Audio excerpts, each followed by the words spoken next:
আজকে এইখানে এলেন, একটা অভিযোগ প্রতি অভিযোগ হচ্ছে, আপনারা এলেন, আপনারা তো সবার হয়ে আসেন, কি বলবেন? দেখুন, আমাদের হিউম্যান রাইটসের কাছে যারা কমপ্লেন করবে, centre for protection of Democratic requirement of India, যেটা শর্টফর্মে সবাই সিপিডিআর ইন্ডিয়া হিউম্যান রাইটস নামে সবাই চেনে, আমরা দীর্ঘদিন ধরে মানুষের সাথে মানুষের পাশে হয়েই কাজ করছি। আমাদের কাছে একটি কমপ্লেন এসেছিল যে একটি জমি রয়েছে 390 দাগে, সেই জমিটি একজন ভদ্রলোকের, এবং তার জমি তিনি দাবি করছে যে সেটা আমার জমি, এবং গ্রামবাসীরা দাবি করছে যে এটা বিগত দিনে খেলার মাঠ ছিল, যার থেকে ওনারা জমি কিনেছিলেন তিনি এটাকে খেলার মাঠ রূপে লিখে দিয়ে গেছেন জনসাধারণের উদ্দেশ্যে। তা আমরা এসে দুই পক্ষেরই কাগজ দেখেছি। তা দেখে আমরা যেটা ভেবেছি যে বছরের পর বছর, 2 বছর 3 বছর অন্তর অন্তর বিএলওরও পয়সা নিয়ে নানাভাবে নানা রকম রেকর্ড করেছে। সেই রেকর্ডের কোনো ভিত্তি আমরা খুঁজে পাইনি। যেটা আমাদের কাছে মেন দরকার ছিল সেটা ওনাদের কাছে পিঠ দলিল, যেটা আমরা পাইনি, সেটা ওনাকে আমরা বলেছি যখন আপনি যার থেকে কিনেছেন সেই পিঠ দলিলে যদি 390 দাগে যদি লেখা থাকে যে এই জমিটা আপনাকে দিয়েছে, সে ডাঙা জমি হোক, জলা জমি হোক, যে কোনো জমিতেই লেখা থাকুক না কেন, যদি হয়ে থাকে তাহলে সেই জমি ওনাদেরই থাকবে। এটা গ্রামবাসীর সমক্ষে সবাই এটা অ্যাসুরেন্স করেছে যে যদি ওটা লেখা থাকে ওনাদের দলিলে, তো জমি ওনাদের, আমরা কোনো সময় এখানে আপত্তি করব না। ঠিক আছে? আর যদি ওটা না থাকে তাহলে যেটা লেখার ছিল এদের কাছে একটা কাগজে যে এটা সেই ভদ্রলোক খেলার মাঠ হিসাবে দিয়েছে, তাহলে এটা খেলার মাঠ হিসাবেই চিহ্নিত হবে।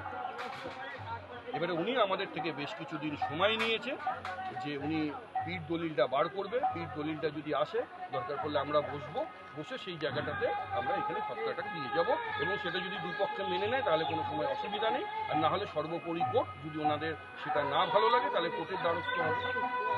দলিল কেন দেখাতে পারছেন?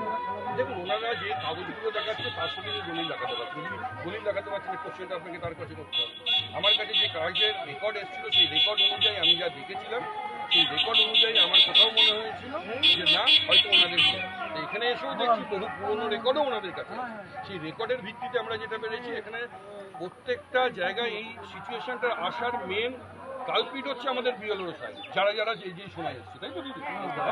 বারবার করে হয়তো তারা পয়সা খেয়ে নানা নাম চেঞ্জ করেছে, কারণ এই নামে দিয়েছে, কোনো সময় তার নামে দিয়েছে, কিন্তু সেই জিনিসটাকে আমাদের আগামী দিনে দেখতে হবে। কেননা এরকম আমি বহু জায়গায় বহু কেস দেখেছি যে কারুর নামে হয়তো দলিল রয়েছে, রেকর্ড আবার কিন্তু বিএলওর অন্যের নামে। অনেকেই করছে, সেই পয়সা দিয়ে করা যাচ্ছে, কে বলেছে হচ্ছে? আচ্ছা, আপনার পঞ্চায়েতের ধরুন থেকে আপনি ওয়ারিসের সার্টিফিকেট নিয়ে আসুন, সেই সার্টিফিকেট যদি লিখে দেয় পঞ্চায়েতের কেউ যে এই ওয়ারিস, তো সেই ওয়ারিসের নামে রেকর্ড।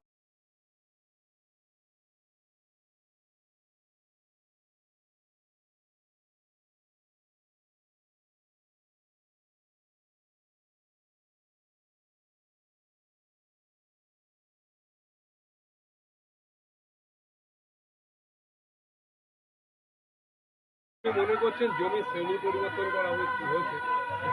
সেটা তো বোঝা যাচ্ছে না দাদা, যতক্ষণ দলিলটা না দেখবো কারোর প্রতি আমরা কোনো অভিযোগ বা আঙুল করতে পারি।